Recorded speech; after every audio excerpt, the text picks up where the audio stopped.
Hello, amazing one, and welcome back to the Sassy CEO podcast. I'm your host, Paula Bailey, and in this episode, I'm super excited to be chatting to the lovely Amanda Bennallack, who is going to be talking to us about the 6 core human needs. Now, I met Amanda a few months ago when we were both at an event, and I had the pleasure of watching her actually present on this very topic. And I found it fascinating. Obviously, I am very interested in anything that helps people change or transform, perform better in their lives and in their business. And I do know about the 6 core human needs, but I'd never heard anyone present it in the way that Amanda presented it on the day. So I asked her to come on the podcast to share with us some more insights into what this is. I'm going to let her actually go over and explain what the 6 core human needs are if you're not familiar. But basically, this is an amazing opportunity for you to learn more about these needs. Is very different to values, and I think it's a really great tool to understand yourself, but also to use this tool to understand other people, which can actually help you to create a stronger culture within your team and to create stronger relationships in general in your life. So if you're looking to create stronger teams, if you're looking to become a better leader, if you're looking to create a better business, and I'm pretty sure if you're listening to this podcast you want all those things, then make sure you stay tuned to listen to this episode. Now, don't forget, if you would like to get a template to create your own Sassy CEO strategic plan, head over to sassyceo.com.au/gift and grab yourself your very own template. But for now, let's just jump straight into the episode.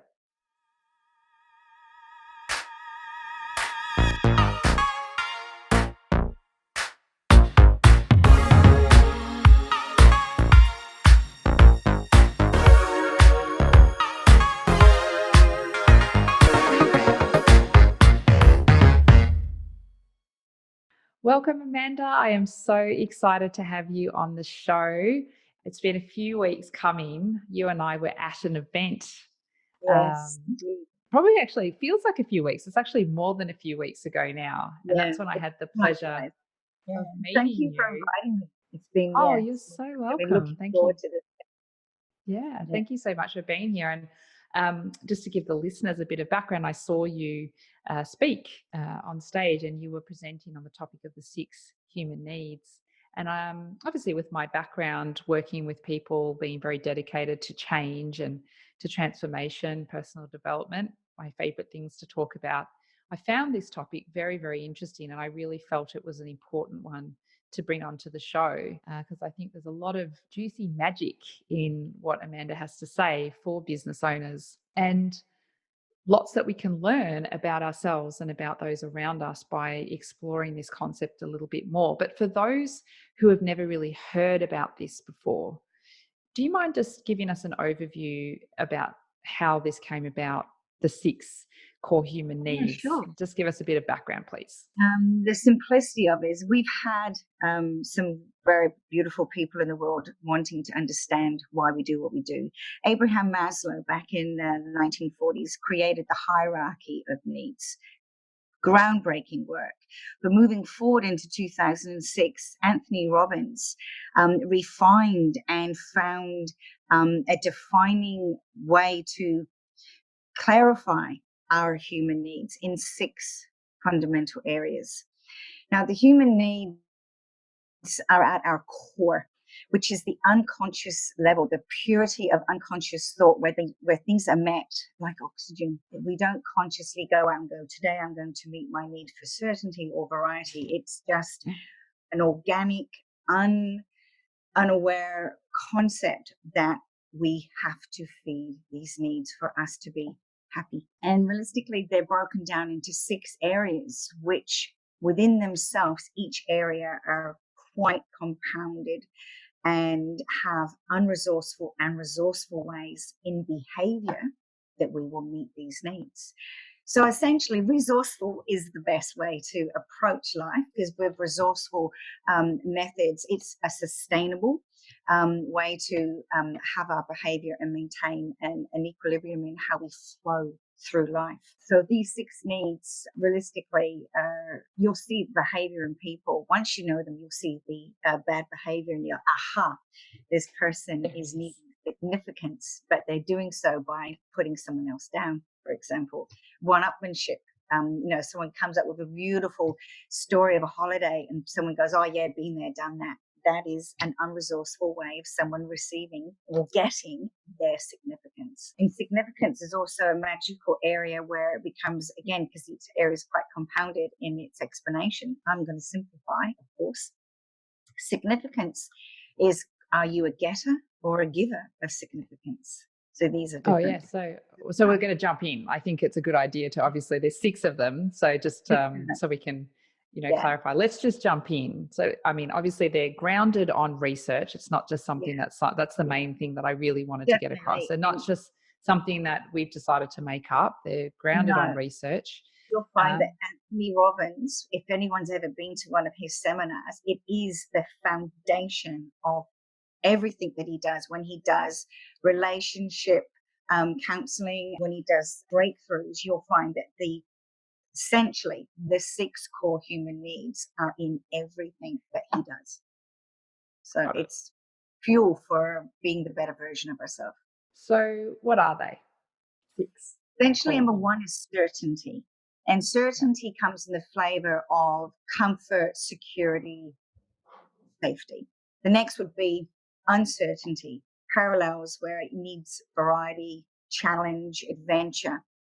Then you have significance, which is so are they almost like the opposite? Are they sort of polar opposites? They're paradoxically opposite. They're needed. They work beautifully together. You'd say uncertainty and uncertainty. People go, oh, they're completely opposite, but they coexist, because you can't have just certainty, because that was all that you were focusing on. Essentially, you would build into a rut, which some people say, oh, I'm bored, or I'm just stuck in a rut. It's just, everything's just so ordinary. You need spice of life variety to snap you out of these ruts. So paradoxically, they work hand in hand. Beautiful. Significance comes in the flavor of being acknowledged, respected. You'll find that if you are, contributing in a really nice way and no one even validates you, that doesn't go so well. So validation is a beautiful thing. So this all comes under significance. Love and connection is a wonderful thing.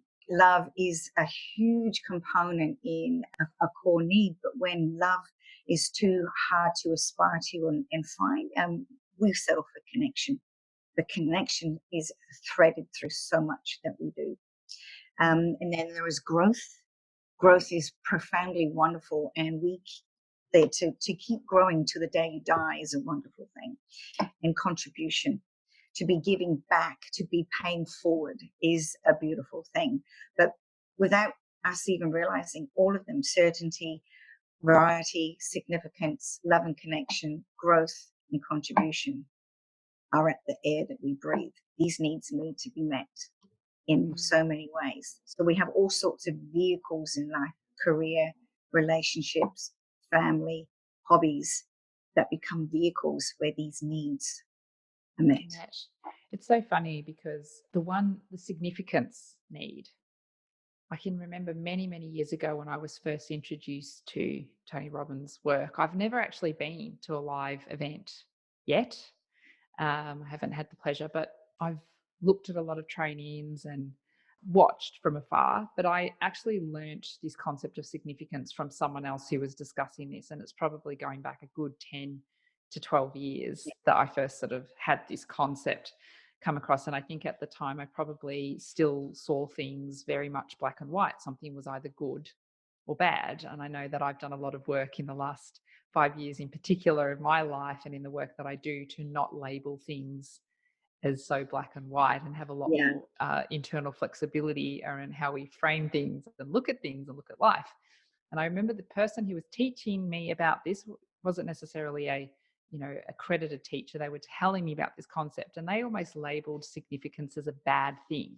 I would kind of like to touch on that a little bit because I think there's also a lot of themes happening. I've had an episode recently where we talked about using our voice in business. It can be really a real block for a lot of business owners to really step out, to be seen, to gain acknowledgement, to, show ourselves and actually kind of toot our own horn, promotion.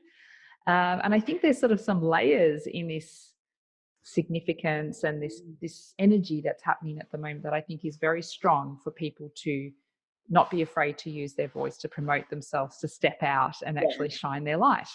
Yeah. What's your thoughts on that? Shining your light is a very positive thing. Shining your light is living to your potential.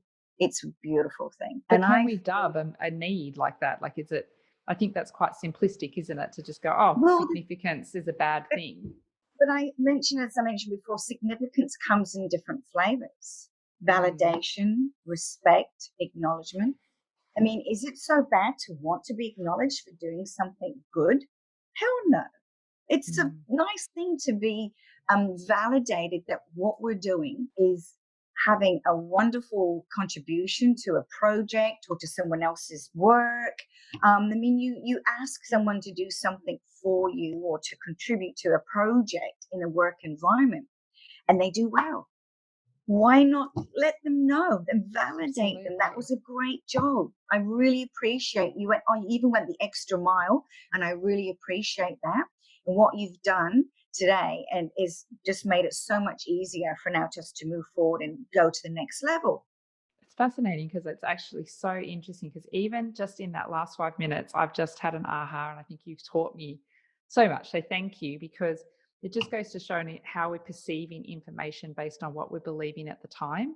And I think sort of like 10, 12 years ago, I probably still was in a place where, you know, I didn't want to toot my horn too loud for fear of what people would think, or, you know, I mean, that's going down another, but it's just that interesting, the way that we perceive the information that we're getting, where all these needs, like you said, it's like air that we breathe. It's things that we need, and we don't need to label them as a bad thing. Yeah. I would say the rabbit hole associated with that, just quickly, from what I would pick up from that as a coach, is that the person who delivered that message about significance is a bad thing. I would say they're tagging shame to that. Yes. And strong one. Yep. Their crap, not yours. Exactly. That's their I do apologize. Oh no, absolutely. I mean, what a lesson. It's just question everything.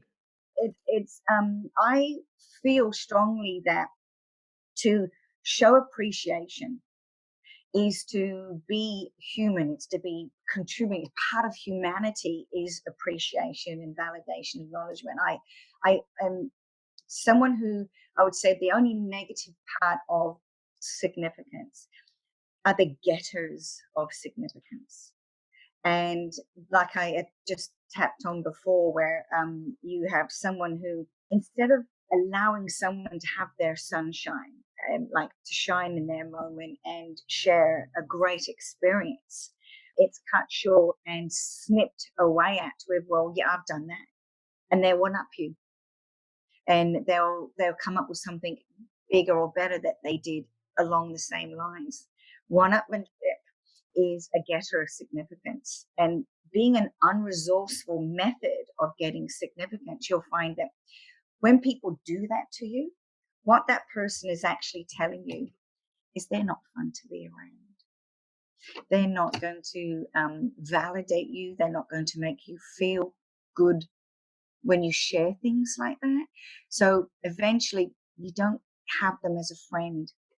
They wean out of your circle because they're showing you they're not fun. They're not going to validate you.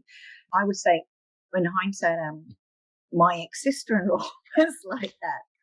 I found her challenging to be around. She was definitely one of those one-upmanship ladies, and she bigger and better than her kind of a gal. And I would constantly find myself just holding myself, being present, letting her roll, and saying to myself, doesn't matter. That's just the way she is. She needs to put me in my place, as it were, to make herself feel better and more significant. Well, that's okay. I'm just so glad I have her in small doses. And also just such an empowering place to just realize that that's someone else's. If you realize it, you realize this is what they're doing. That's the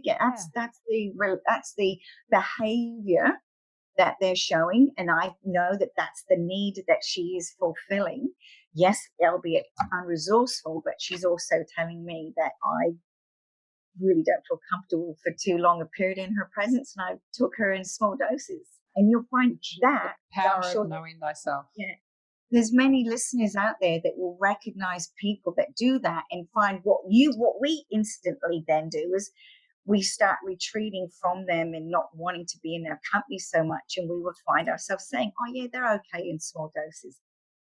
Funny. And it's because of they don't make us feel validated or that we count or that anything we do really matters because they keep taking away the thunder. Fascinating. Yeah. So an activity that we do a lot of with Sassy CEOs, because building a business is one thing, but building a business that provides you what you want, and from my experience in working in this space, it's around freedom and happiness. Ultimately, everything comes back to wanting to be happy. Why do you do everything? You can initially say, well, I build a business because I want to have wealth or money, but when you really drill down, it comes back to happiness. And one of the things that we look at a lot as is someone's values, because it's a key indicator of what makes someone happy.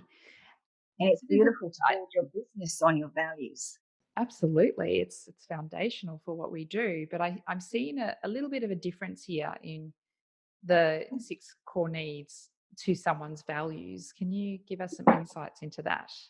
Essentially, you could say that I do use the framework for business, how you said what people value. So they want to be successful. Okay. Well, I mean, people's values will be very different across the board. And that's why I do it on purpose, because one of my values, I guess, within my business is that no one within our organization is ever treated as a number. We treat everyone as an individual, whether they're a team member or a client. And so it's really important to know what makes up that special recipe for that person, because I've never once had someone come, I mean, obviously there's similarities, but people will use different words and there'll be different rankings for what they value. So they all say very different things. Yeah. So to treat people, to have a value, to treat people fairly and respectfully in a workplace, to acknowledge that and that you value all that your team bring to the table, that they are all there with a role that adds value and contribution to the jigsaw puzzle structure of the business. And you respect what they do and you will validate them by treating them well. You communicate in an above the line way. You don't talk down to them. That's what I mean. Like you listen, you hold your space, and everyone has the opportunity to be heard and spoken to in a beautiful, respectful way in their work environment. I would say that is not necessarily to say that is a core need, but it's something that you what I'm feel saying is you can't. What I'm saying, you can't. What I'm wanting to know though is what is the difference? What is the difference between core needs and someone saying, "Well, I've done my values and I know what I value." Is it still useful for that person who's very aware of what they value to also be really conscious of their own core needs? Yes, definitely. So in line with that, I would say there would be a thread of your core needs that are supporting the value system. Because in core needs, like I said, all of them need to be met. Every single 6 core need needs to be met in some way within your framework of a vehicle safe for work. So by you having a value that people count and will be treated fairly and respectfully, you are working on the core need of significance. Because as I said, significance has the flavors of acknowledgement, validation, and respect. What you give out is what you get back. It is a flow. Because by you treating people in that way, you're telling them also how you want to be treated. So there's a reciprocity flowing in the workplace by an example of behavior. Got it. Okay. As an actual need, however, there is a difference, because there is a way of defining what your core drivers are. Because all six, as I mentioned, do need to be met, but fundamentally they're split. Certainty, variety, love and connection, and significance. They are the four top needs that are needs of the personality. Growth and contribution are needs of the spirit. So the top four needs of your personality, within those, they flow on an unconscious level stronger all the time. And you will have two drivers out of those four. So you've got certainty, variety, significant, love, and connection. Two of those, without you realizing it, are going to be core drivers. And it's those core drivers that at an unconscious level have led you to the careers, to the types of relationships, to the hobbies, to your interests. That's amazing how once you know what your two drivers are, you have this aha moment. You went, wow, so that's why I followed the career path that I have. That's why I like doing marathons, because I like a challenge. I need variety in my life, and I have to have that edginess where I am pushing at my personal best for a challenge. So knowing what your two drivers are a fantastic way of identifying why you are driven and so good at particular things, why you excel at particular things. And it's also a very good way to also find out the gaps in people you work with. So by knowing drivers, you can say, now I know why Tiffany, who works in accounts, is so good at XYZ. But I also get and truly understand why there is a weakness in this particular area. Because you might want, say, an accounts person to lead a team and do some marketing aspects to the business, but it's just not in them. It doesn't drive them. They don't have any savvy in that area, because their strength of a driver is probably certainty and significance, not variety or connection. You'll need variety and connection in people as a driver is what makes them more the outgoing people in your work environment, connect with everyone in the office. They're more in the creative sales component of a work environment. Yeah, so these drivers put you in a particular direction of career path, as well as interests in how you are in relationships. You might find someone you've met at dinner and they're kind of quiet, and you realize that after a while in topics of conversation, you can draw them out. You can actually, within a very simple way in a conversation, find out what their two top drivers are within their core needs. How do you do It's that? so fun. I do it all the time. Is that a special magic trick? Not at all. I worked on from working with on a personal relationship level with the six core needs found within the corporate field and within work. You can actually use the six core needs as a fantastic way to build culture within a work environment, because culture in the workplace is gold. When you Absolutely. have a rich culture in the workplace where your team knows truly and are participating so well with the purpose and mission of your business, you'll find that undercurrently, by knowing all the six core needs and knowing what their drivers are, you can implement the most incredible culture, and you can change even your interviewing process. You might have a particular job role that needs to be fulfilled, and by within the interview process, feeding in some fundamentally four really good questions, you can find out what their two drivers are, and you can even find out what their view map of the world is to whether they're going to fit into your team within the culture concept of your team by asking four fundamental questions.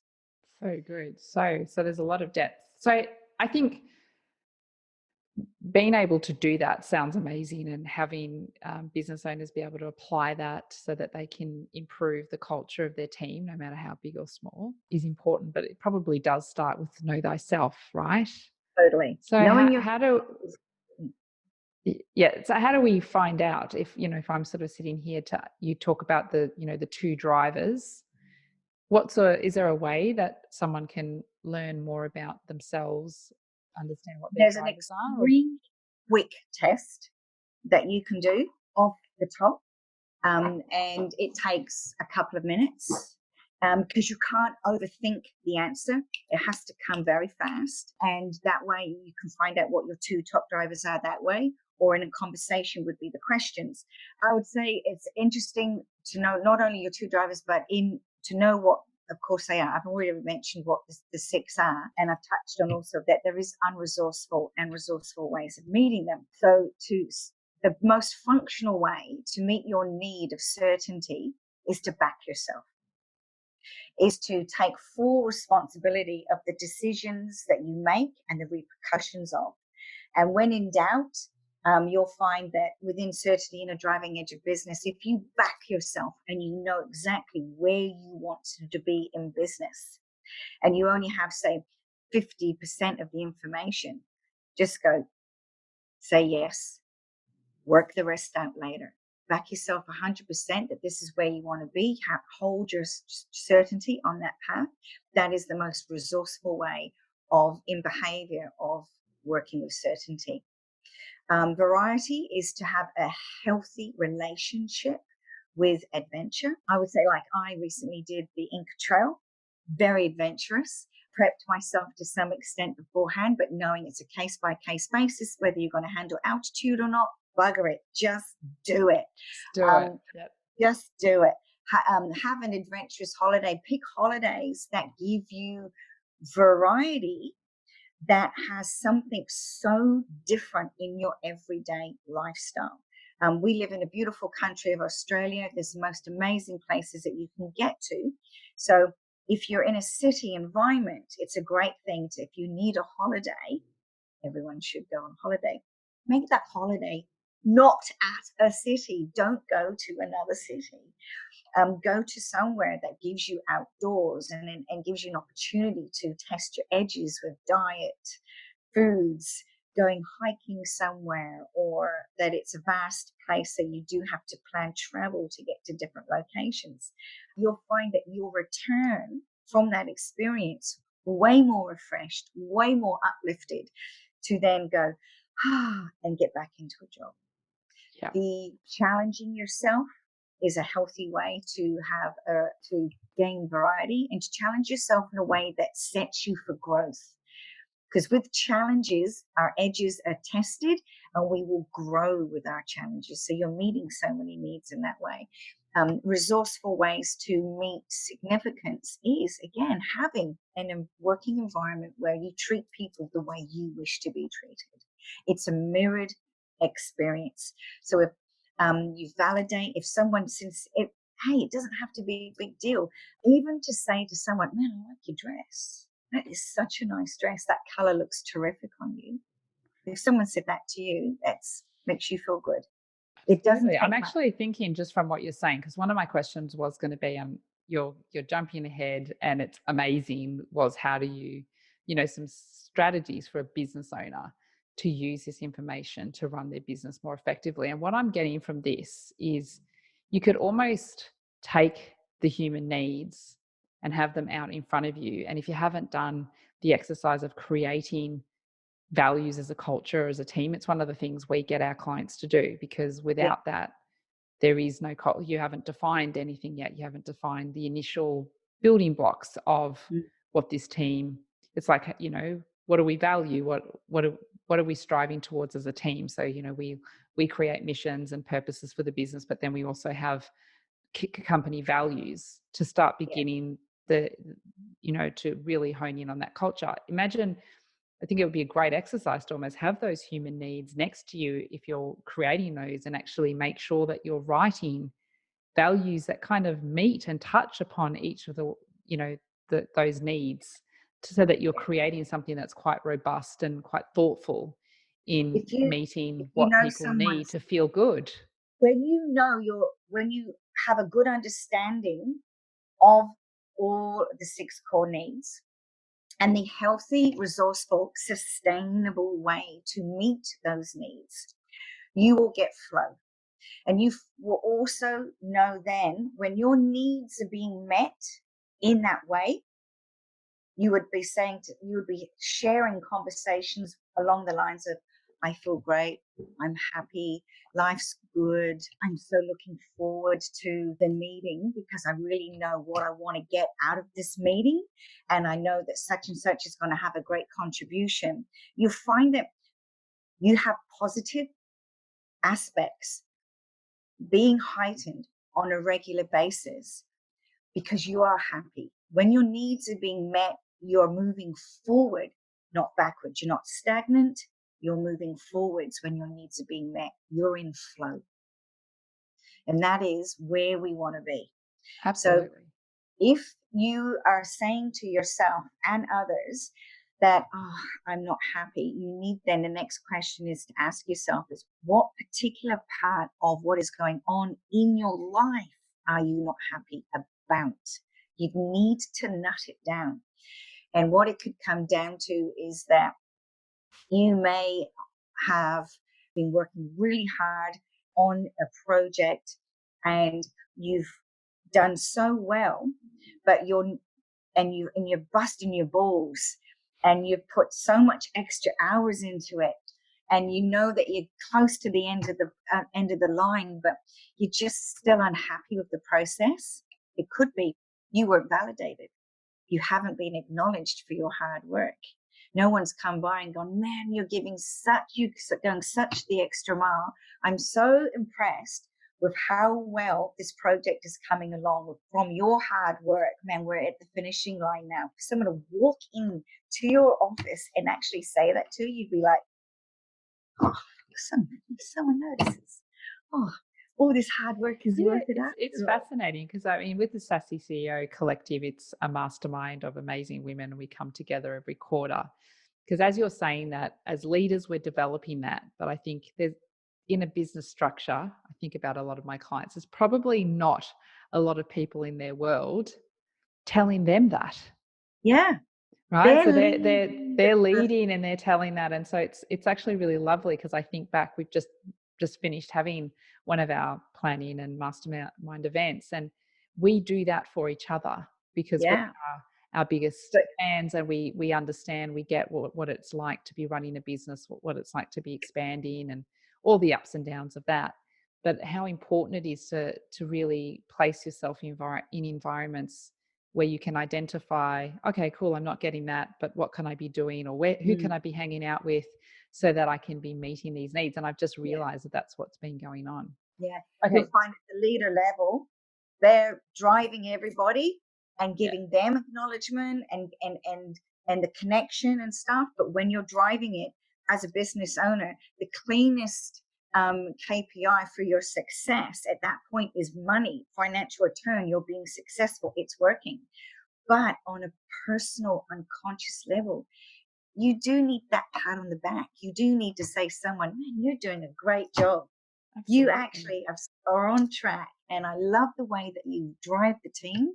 You know, you're really on mark, that really making sure things get done. You're so incredible at what you do. Yeah, so But good. Okay. the only is the bosses don't necessarily get that. And that's what they think, oh, is this all worth it?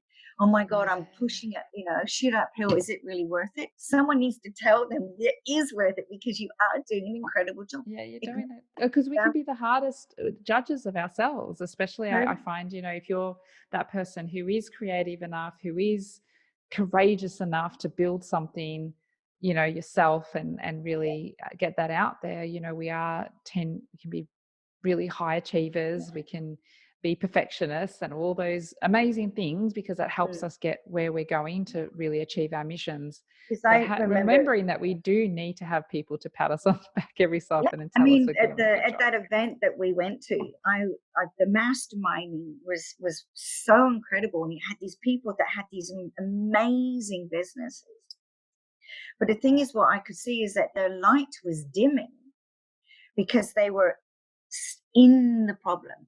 They weren't looking at from the outside. So they're in the problem. So their light is dimming at that point. But when someone from the outside actually then says, wow, I can't believe what I just heard. All that you've been doing, this is amazing. You must be so stoked of yourself. And they go, oh, really? Oh, this is just What my do you normal think life, that? I right? said, think it. No, I see it. I feel it. Yes. And all of a sudden, their light shines. Yeah. And where did that light shine come from? Because they just were validated. They just all felt the significance they needed to keep them driving forward, that I am on the right path. That's Something awesome. as simple as that. When who would think that a core need so strongly just got met and has fueled them up to continue being the best version of themselves in holding true to the purpose of why they're doing what they're doing. Love it. Okay, so just to wrap up, because we could talk about this for a long time, I think it would be really great. It's almost like cliff notes for each need. Let's go through a couple of resourceful ways that that need can be met. Yes. So Okay. I would, like I said before, the most possible and sustainable way to meet your need for certainty is to, when you're in doubt, just be sure of yourself, to back yourself 100% at what you're doing. And you set a mission, you've set your purpose. Just tell yourself that, yeah, I am truly on mark for this. I've got it. I've got myself on track for this. You've got to back yourself. That's the number one. The number one thing for variety is to understand that when you're bored and you're getting in a rut, that to break that rut, you do need to now add something in your life that's going to give you variety, whether you go and plan for something for the weekend to do something different, or you decide, no, we're not going to have a meeting today that's going to be a humdrum meeting. We're going to end up with doing something spicy, something interesting in the workplace. Variety. Set a work challenge that you get included in the work environment, because that's going to be then breaking and being paradoxically to the certainty and control that's happening in the workplace. That's two. Next. Certainty, variety. The significance, okay, is to do things which are going to bring acknowledgement in some way, validation and respect in some way within what you're doing. Take a step back and look at yourself in the mirror. If you don't have anyone to acknowledge what you're doing, then take a step back and then say, right, what have I achieved this week? Just this week.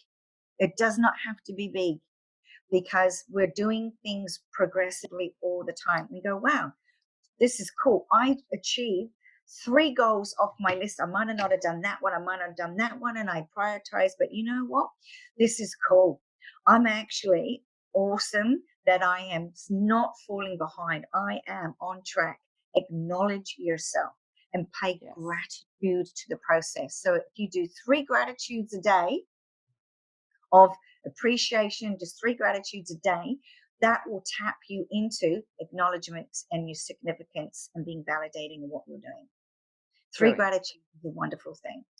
To have love and connection. Yeah, number 4. Love and connection is a way where you have a relationship where there is love, and to turn to your partner and go, you know what? If you have a partner, I feel so blessed with you in my life because I feel XYZ. Whatever it is at that moment, I feel something because you're in my life.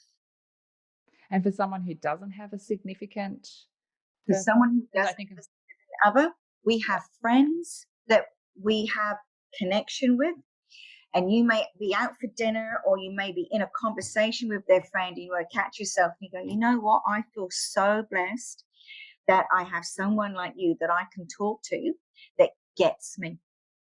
Mm-hmm. That we don't actually have to have love and cuddles and the intimacy of that, because we've got such a cool relationship that I can complain to you, I can bitch, I can whine, I can offload, and it's all good. You get me. And that helps you stay connected with that. You are understood. To do nice things to people, to actually want without any that, what's in this for me?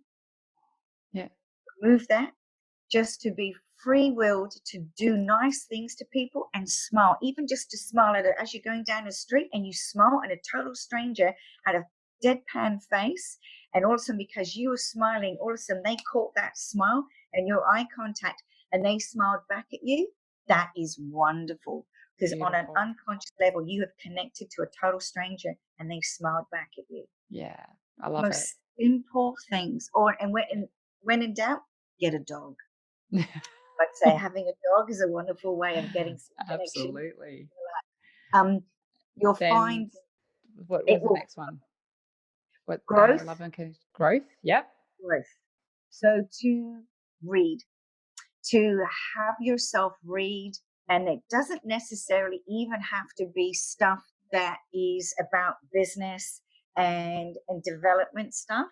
I would say to do left field things, and to, if you may have an interest and you may not have thought, like, I'm actually interested in um, going hiking.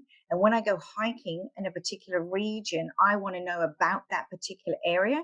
So just pick up things and learn about other places, and you'll find that that will grow you, because that's just general knowledge.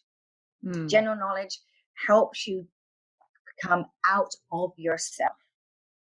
Got Because it. again, that's when if you are trapped in certainty, for example, and you're being all serious, the best way to do that, which is to be playful, to stay in tune with being the playful side of yourself, because playful is one of the beautiful ways to have variety in a day. Like just being cheerful at work and having a bit of a joke and being playful over something is a wonderful way of getting variety in your day-to-day work. Gorgeous. Growth isn't just about growing on the serious side of what the financial market is doing and how can I best push my business forward.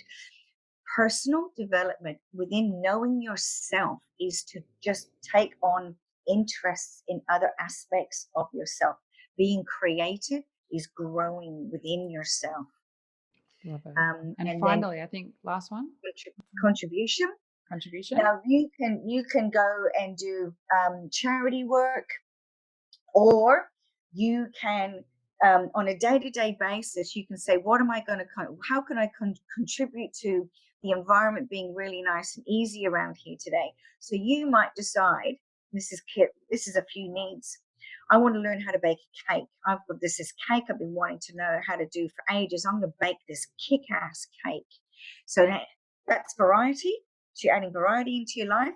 You're learning about something because you're pushing the edges, because you might not be a good baker and you're determined, I'm going to get this down. I'm going to become a baker because my mum was a great baker. So you push down, and then I'm going to take that cake to work. Whoa, I'm pushing the edges here. Like, is it going to be a failure? So someone then loves your cake, and then that's when you got to try this. You got to try this cake. Validation. So your need for validation that you did a good job is being fulfilled, and you've now contributed to a cultural warm fuzziness in your workplace. So you've contributed to the culture in your workplace by bringing as simple as a thing like that. People go, so what, you baked a cake? But it's flow on. It is what happens on a flow on effect, which is contribution. Someone goes, oh my God, this is so much muffins. And you make muffins? Yeah, I make muffins. You're going to have to bring those muffins to work. So they bring muffins to work. Contribution starts growing in a work environment. And it's the most simplest of who would have thought. And I can see just by listening to the way that you're talking, even that analogy on the cake baking, you can see how, it is like air, because like just even looking at all the different angles there, it's like kind of gives you the warm and you might fuzzies. have a bunch of magazines that you are piling up, and you can chuck all those really good magazines out and put them into recycling, or take them down to the local clinic, doctor's clinic, or dental place, and go, I've got some magazines, would you like these? Contribution. Giving. So not, and then you might think that you've got a lot of clothes. when you cull through your clothes and you give those clothes away to charity, you have no, as soon as those clothes go in that bag into that charity bin, you walk away thinking, oh well, I've just given away all my clothes. I've offloaded and I've cleared some space for new clothes. But you walk away never knowing really what now you have done for someone else's life that Absolutely. needed those clothes. Totally. So it's a cycle. Wow. Yeah, thank you so much. I think there's so much, and like I said, there's so many different rabbit holes that I really had to stop myself from wanting to jump down there because I'm obviously very conscious that we don't have shows that go on for hours and hours. Even though I think I could have sat here for hours and hours with you, Amanda. I'm so grateful for your time. I think this has been a really just great introduction. If you didn't know about human needs, the 6 human needs, or if you did, it's just an opportunity to revisit them. Yeah, But it's such an amazing tool to just have a little bit more awareness around yourself as yeah, well as those around you, to create a better environment for everyone. yeah. So I think what's helpful in a work environment as well as in your life, like we've mentioned, the positive and the resourceful aspects of how people's needs are being met, but there is a gnaut of unresourceful ways where people's needs are being met. They are all changeable, because when you are in a behavior where your needs aren't being met, you just need, of course, to change that behavior. But it's, again, I mean, I'm happy to be contacted. And if someone's got anything in particular, like that they wanted to nut out, I'm happy to do that. But again, as I mentioned, Tony Robbins, this is his work is what we've been discussing primarily today. Now, Tony Robbins has a fantastic resources on the 6 core human needs, which is so accessible for your ladies.